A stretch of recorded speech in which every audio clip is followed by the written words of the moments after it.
नमस्कार दोस्तों, मैं हूं नम्रता महाडिक और स्वागत है आपका नॉलेज टिप्स में।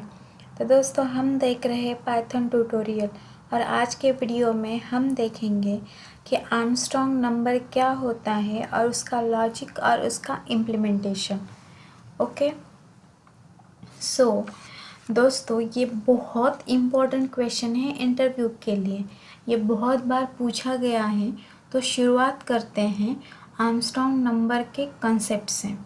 ओके, तो नॉर्मली आर्मस्ट्रॉन्ग नंबर के लिए लोग बोलते हैं कि नंबर के डिजिट्स के क्यूब की सम लेना होता है, बट ये सही नहीं है। तो ये डिपेंड करता है डिजिट्स ऑफ नंबर पे। तो हम अभी समझते हैं what is a Armstrong number. अगर मैं नंबर कंसिडर करती हूँ 1, ओके, तो मैं उसको यहाँ पे नोट डाउन करती हूँ कि सपोज़ मैं नंबर कंसिडर करती हूँ 1, ओके।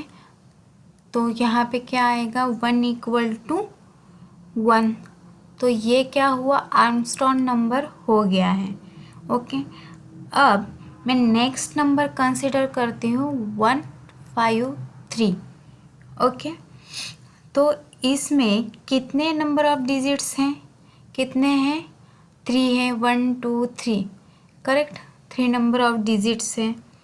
ओके, तो अभी इसका आर्मस्ट्रॉन्ग का कैलकुलेशन कैसे आएगा कि ये जो 1 है उसके लिए आएगा 1 × 1 × 1, देन प्लस 5 × 5 × 5 प्लस 3 × 3 × 3। ओके, तो यहाँ इसका क्या आएगा 1, देन इसका आएगा 5 × 5 × 5 125। ओके, और 3 × 3 × 3 27। तो इसकी सम क्या आ रही है 153।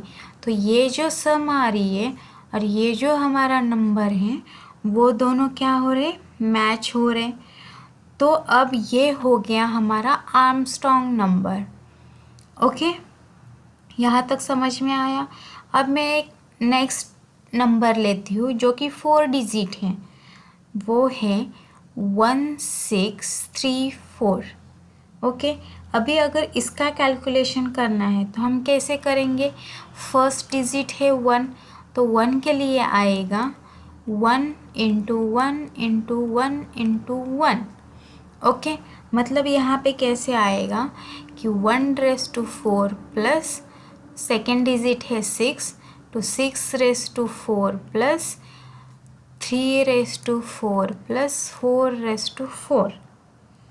ओके, तो यही है हमारा फॉर्मूला।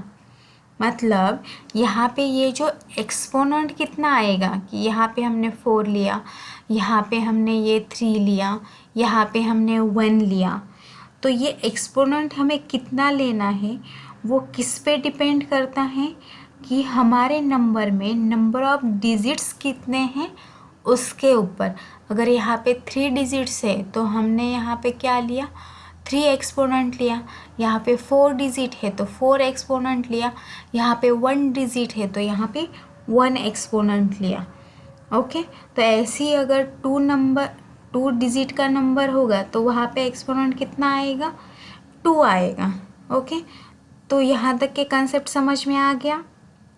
ओके, अभी हम इसका इम्प्लीमेंटेशन देखते हैं।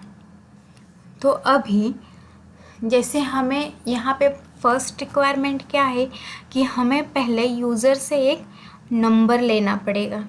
ओके, तो मैं अभी यूज़र से यहाँ पे एक नंबर एक्सेप्ट करती हूँ, तो उसको मैं स्टोर करूँगी एक नम वेरिएबल में। ओके, और नंबर होगा हमारा इंटीजर, और उसमें मैं एक मैसेज शो करती हूँ कि एंटर अ नंबर। ये मैसेज यूज़र को शो होगा और यूज़र एक नंबर इंसर्ट करेगा जो कि हम एक्सेप्ट कर रहे हैं इस नम वेरिएबल में, राइट। तो अभी हमारे पास नंबर मिल गया। तो अभी जैसे हमने कैलकुलेशन में देखा था कि हमारा पूरा कैलकुलेशन किस पे होता है, नंबर ऑफ डिजिट्स पे। तो हमारा फर्स्ट स्टेप क्या होगा कि हमें नंबर ऑफ डिजिट्स पहले फाइंड आउट करने हैं। क्या करने हैं? नंबर ऑफ डिजिट्स पहले फाइंड आउट करने हैं। ओके, और फिर जो नंबर ऑफ डिजिट्स होंगे उसके कैलकुलेशन में क्या आएगा कि जो भी डिजिट होगा उसका एक्सपोनेंट क्या रहेगा? ये नंबर ऑफ डिजिट्स, करेक्ट। और उनकी फिर ऐसी हैं हम सम करेंगे, करेक्ट। तो ये 2 स्टेप्स हमें यहाँ पे परफॉर्म करने हैं। और उसके बाद हमारा लास्ट स्टेप क्या रहेगा कि जो हमारी सम आ रही है और जो हमारा नंबर है वो क्या होना चाहिए? सेम होना चाहिए, तभी हम उसको बोल सकते हैं आर्मस्ट्रॉन्ग नंबर, राइट। तो अभी देखते हैं कि हम उसका आगे कैलकुलेशन कैसे करेंगे। तो अभी फर्स्ट स्टेप देखते हैं कि हमें नंबर ऑफ डिजिट्स कैसे फाइंड आउट करने हैं। तो उसके लिए मैं यहाँ पे एक नंबर सिलेक्ट करती हूँ 153। ओके, सो हमें number of digit find out करने हैं। तो वो हम कैसे करेंगे? तो हमने पहले भी प्रीवियस एग्जांपल्स में देखा है कि जब भी हमें नंबर ऑफ डिजिट्स और नंबर से एक एक डिजिट फाइंड आउट करना है तो हम क्या करते हैं कि नंबर को 10 से डिवाइड करते हैं। तो अभी हम इस नंबर को भी 10 से डिवाइड करेंगे। ओके, तो यहाँ पे मैंने 10 दे दिया, तो यहाँ पे आउटपुट क्या आएगा? 15, और यहाँ पे आएगा 150 और रिमाइंडर आएगी 3, करेक्ट। ये हमारी रिमाइंडर आई, ये हमारा आउटपुट आया। तो इस आउटपुट में क्या हो रहा है कि ये लास्ट जो एलिमेंट है वो एक्सक्लूड हो रहा है और पहले 2 एलिमेंट रिटर्न कर रहा है। तो अभी जो मेरे नंबर की वैल्यू है वो 15 हो गए। ओके, 15 हो गए। अभी मैं 15 को फिर से 10 से डिवाइड करती हूँ, तो यहाँ पे क्या आएगा? 1, और यहाँ पे वैल्यू आएगी 10 और रिमाइंडर आएगी 5। तो ये हमें रिमाइंडर मिल गई, राइट। और ये हमें आउटपुट मिल गया। तो अभी ये आउटपुट हमारा हो गया नम, मतलब नम वेरिएबल में पहले ये 153 था, उसके बाद जब ये हमने 10 से डिवाइड किया तो आउटपुट आया 15। तो हम इसको ओवरराइट करेंगे और 15 लिखेंगे। जब सेकेंड टाइम मैं इसको सेम प्रोसीजर अप्लाई करती हूँ तो नंबर मुझे मिलता है 1, और अभी मैं 1 को फिर से 10 से डिवाइड करती हूँ तो अभी मुझे यहाँ पे क्या मिल जाएगा? 0, करेक्ट। और यहाँ पे भी 0 आएगा और रिमाइंडर मिलेगी 1। ओके, तो यहाँ पे अभी नंबर मेरा हो गया 0। ओके, मतलब हमें ये प्रोसीजर कब तक के करनी है कि जहाँ से नंबर स्टार्ट हो रहा है वहाँ से लेके जब तक के हमारे नंबर की वैल्यू 0 नहीं हो जाती है तब तक के हमें ये प्रोसीजर कंटिन्यू अप्लाई करनी है, करेक्ट। ओके, तो ये समझ में आया कि हम नंबर ऑफ डिजिट कैसे फाइंड आउट करेंगे। तो जैसे जब हमने पहले ये एग्जीक्यूट किया तो हमें एक नंबर ऑफ डिजिट मिल गया। ये 3 मतलब क्या है? ये हमें डिजिट मिल रहा है। रिमाइंडर मतलब हमें ये डिजिट मिल रहा है कि पहले 3 मिला, फिर 5 मिला और फिर 1 मिला, राइट। तो जैसे ये पहला डिजिट था तो यहाँ पे नंबर ऑफ डिजिट 1 था, फिर यहाँ पे ये 1 2 मिल गया तो यहाँ 2 हो गए नंबर ऑफ डिजिट्स, और यहाँ पे नंबर ऑफ डिजिट्स 3 हो गए, करेक्ट। तो यही हमें सेम लॉजिक अभी अप्लाई करना है। और अभी यहाँ पे देखो हमारा जो सेकेंड स्टेप था कि हमें क्या करना था कि हमें एक एक डिजिट फाइंड आउट करना था। पहले तो हमें number of digits find out करने थे और उसके बाद नंबर का एक एक डिजिट फाइंड आउट करके उसको एक्सपोनेंट करना था, मतलब कुछ एक्सपोनेंट वैल्यू देनी थी, करेक्ट। तो अगर हम ये सेम लॉजिक देखते हैं तो यहाँ पे हमें नंबर ऑफ डिजिट्स भी मिल रहे हैं और नंबर से एक एक डिजिट भी हम यहाँ पे निकाल रहे हैं, करेक्ट। तो यही सेम लॉजिक हमें दोनों भी स्टेप्स में यूज़ करना है। तो अभी देखते हैं हम कि हम इसको कैसे यूज़ करेंगे। ओके, तो जैसे अगर मैं नंबर ऑफ डिजिट्स निकाल रही हूँ तो उसको स्टोर करने के लिए मेरे पास कुछ होना चाहिए, राइट। तो उसके लिए मैं एक लेती हूँ variable number of digits equal to 0, मतलब ये 0 से इनिशलाइज होगा और जैसे जैसे हमें डिजिट्स मिलते जाएंगे हम उसमें ऐड करते जाएंगे। ओके, और एक चीज़ हम यहाँ पे देख रहे हैं कि हमने जो वैल्यू ली है नम वेरिएबल में उसी को हम ओवरराइड करते जा रहे हैं। करेक्ट। अगर हमें फ्यूचर में कहीं लॉजिक में नम की वैल्यू लेनी है, जैसे कि हमें यहाँ थर्ड स्टेप में चाहिए नंबर की वैल्यू, अगर हमारा नंबर यहाँ पे 0 हो गया और अगर हमारी सम ये 153 आ गई तो ये दोनों सेम होगी क्या? नहीं होगी। मतलब हम यहाँ पे हमारा ओरिजिनल नंबर को लूज़ कर रहे हैं, तो वो ओरिजिनल नंबर हमें पहले कहीं टेम्पररी स्टोर करना पड़ेगा। तो उसके लिए मैं एक टेम्प वेरिएबल लेती हूँ जिसमें हम पहले नंबर को स्टोर करेंगे बिफोर प्रोसेस। ओके, अभी जैसे हम यहाँ पे देख रहे हैं कि हमें ये स्टेप्स फॉलो करने हैं कब तक के, जब तक कि हमारा नंबर 0 ना हो। मतलब हम यहाँ पे लूप यूज़ करेंगे। तो अभी हम यहाँ पे यूज़ करते हैं वाइल लूप और इसके अंदर हम सेम कंडीशन देंगे कि number is not equal to 0।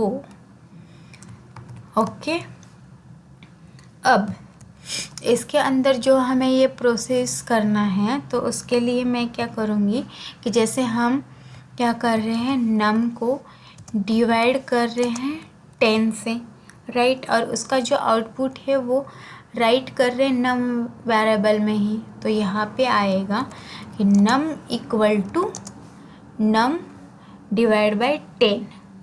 Okay, और इससे हमें क्या मिल रहा है कि जो नंबर ऑफ वेरिएबल्स है वो हमें काउंट करने हैं। तो जैसे ये पहले एक प्रोसेस हो गया तो मुझे एक वैल्यू मिल गई, मतलब मुझे पता चल गया कि मेरे नंबर में एक डिजिट है। सेकेंड टाइम प्रोसेस हुआ तो मुझे पता चला कि मेरे नंबर में 2 डिजिट्स है। थर्ड टाइम प्रोसेस हुआ तो 3 डिजिट्स से पता चले। तो मुझे ये जो वेरिएबल है उसमें 1 प्लस करते जाना है हर एक इटरेशन में, तो हमें यहाँ पे नंबर ऑफ डिजिट्स की वैल्यू मिलेगी। ओके, तो ये कोड हुआ number of digits find out करने के लिए। ओके, अब हमारा सेकंड स्टेप क्या है कि हमें क्या करना है कि जो भी हमारा मल्टीप्लिकेशन है, सम है, वो सब हमें यहाँ पे सेकंड स्टेप में फाइंड आउट करना है। तो हमें यहाँ पे हर एक डिजिट को निकालना है, फिर उसको जो भी नंबर ऑफ डिजिट्स का एक्सपोनेंशियल होगा वो देना है, फिर उसकी सम करनी है। करेक्ट। तो यहाँ पे मुझे एक्चुअल नंबर लगेगा। करेक्ट। और अगर हम इस स्टेप में देखते हैं तो हमारे पास नंबर की वैल्यू 0 हो रही है, मतलब अभी हमें फिर से टेम्प में जो वैल्यू स्टोर किए हैं ओरिजिनल नंबर की वो नम वेरिएबल में लेनी पड़ेगी। तो यहाँ पे मैं लेती हूँ num equal to temp. Okay, अभी हमारे नम में एक्चुअल वैल्यू आ गई।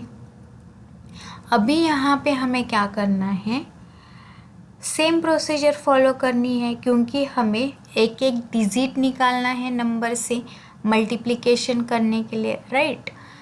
तो जैसे स्टेप्स हमने यहाँ फॉलो किए थे वही मैं सेम यहाँ पे भी फॉलो करूँगी। ओके, तो मैंने यहाँ पे एक वाइल लूप लिया जो कि जब तक के नंबर 0 नहीं होता तब तक के कंटिन्यू चलेगा। ओके, अभी यहाँ पे एक ट्विस्ट है कि हमें जब डिजिट चाहिए होता है नंबर से तो हमें रिमाइंडर लेनी है। जैसे यहाँ पे रिमाइंडर आ रही है, यहाँ पे रिमाइंडर आ रही है जो कि मैच हो रही है हमारे नंबर के डिजिट के साथ, राइट। तो यहाँ पे अभी हम ये डिवाइड के जगह पे क्या यूज़ करेंगे, मॉड, जिससे हमें रिमाइंडर मिलेगी, राइट।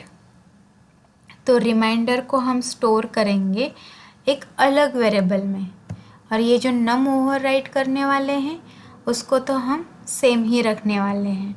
ओके, तो यहाँ पे आएगा num equal to num divide by 10।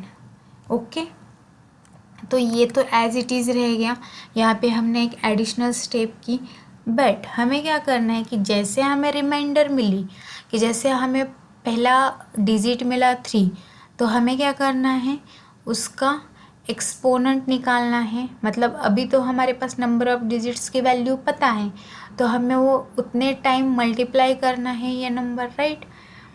तो अभी मैं यहाँ पे करती हूँ कि x एक्सपोनेंट, और हमें क्या देना है एक्सपोनेंट में, नंबर ऑफ डिजिट्स, तो वो मैंने यहाँ पे दे दिए। ओके, अभी हमें क्या करना है कि जो भी एक्सपोनेंट मतलब मल्टीप्लिकेशन हम निकाल रहे हैं, उसको स्टोर करके मतलब उनकी सम निकालनी है, राइट। कि पहला डिजिट है उसका जो भी मल्टीप्लिकेशन आ रहा है प्लस उसका जो भी मल्टीप्लिकेशन आ रहा है प्लस तीसरे डिजिट का जो भी मल्टीप्लिकेशन आ रहा है, मतलब हमें यहाँ पे सम करनी है उनकी। तो उसके लिए सम स्टोर करने के लिए हमें एक वेरिएबल लगेगा। तो मैं यहाँ पे लेती हूँ एक सम वेरिएबल जो इनिशलाइज होगा 0 से। ओके, और जैसे मुझे ये वाली वैल्यू मिल जाएगी मल्टीप्लिकेशन के बाद, तो वो वैल्यू मुझे सम में क्या करनी है, प्लस करनी है। ओके, जिससे हर बार जितने भी नंबर ऑफ डिजिट्स है सबकी सम एक ही वेरिएबल में स्टोर होते हुए जाएगी। ओके, तो ये हुआ हमारा सेकेंड स्टेप का कोड, कि हमें क्या करना था, हर एक डिजिट को निकाल के उस पर एक्सपोनेंट अप्लाई करके उनकी सम करनी थी। ओके, यहाँ तक समझ में आ गया। अभी हमारा थर्ड स्टेप क्या है कि जो हमारा नंबर है एक्चुअल नंबर, ओके, और जो हमारी सम आई है वो सेम होगी तो ही ये आर्मस्ट्रॉन्ग नंबर है, अदरवाइज नहीं है, करेक्ट। तो इसके लिए हम यहाँ पे इफ़ यूज़ करेंगे कि हमारी जो सम है वो किसके साथ होनी चाहिए, एक्चुअल नंबर के साथ मैच होनी चाहिए। यहाँ पे हमने एक्चुअल नंबर कहाँ पे स्टोर करके रखा है, टेम्प में, तो मैं यहाँ पे टेम्प देती हूँ और यहाँ पे प्रिंट करती हूँ कि अगर सेम है तो क्या होगा, आर्मस्ट्रॉन्ग नंबर होगा, और अगर ऐसा नहीं है, ये दोनों सेम नहीं है, तो प्रिंट क्या करना है, no Armstrong number.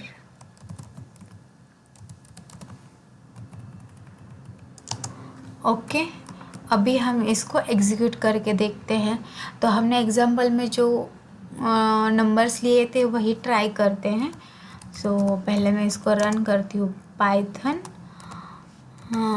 Armstrong number में पास करती हूँ 1। तो 1 क्या है, आर्मस्ट्रॉन्ग नंबर, क्योंकि 1 का जो एक्सपोनेंट आएगा वो क्या आएगा, 1 है, क्योंकि नंबर ऑफ डिजिट्स कितने हैं, 1 है। अभी मैं ऐड करती हूँ 153, तो जो कि हमने यहाँ एग्जांपल में देखा है, तो ये भी क्या है, आर्मस्ट्रॉन्ग ही नंबर है। तो देखते हैं क्या आउटपुट आ रहा है, क्या आ रहा है। ओके, तो ये सॉरी, इसको मुझे फिर से रन करना पड़ेगा और पास करना पड़ेगा 153। तो ये आर्मस्ट्रॉन्ग नंबर है। अगर मैं एक 4 डिजिट नंबर देती हूँ जो हमने देखा था 11634, तो ये भी आर्मस्ट्रॉन्ग नंबर है। अगर कुछ दूसरा नंबर देते हैं, सपोज़ मैं 70 देती हूँ, सॉरी इसको फिर से रन करना पड़ेगा, और 70 दिया, तो ये आर्मस्ट्रॉन्ग नंबर नहीं है, क्योंकि ये 2 डिजिट नंबर है और इसका स्क्वायर इसके सम के साथ मैच नहीं हो रहा है। ओके, तो दोस्तों अगर आपको ये वीडियो पसंद आया हो तो लाइक, शेयर एंड सब्सक्राइब कीजिए। Thank you.